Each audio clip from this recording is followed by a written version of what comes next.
How to delete all messages on Messenger. So, is it possible?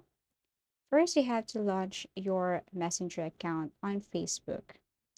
Now, if you want to delete a message, it's just so easy. All you have to do is to long press that specific message and then click more and then click remove. And that's how you remove a message on Messenger individually.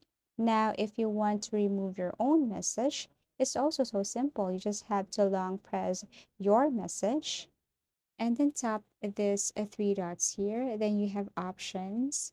You can tap bump, you can tap remove, but of course you have to tap remove. And when you click this one, you have options and send and remove for you. Okay, so you have choices here.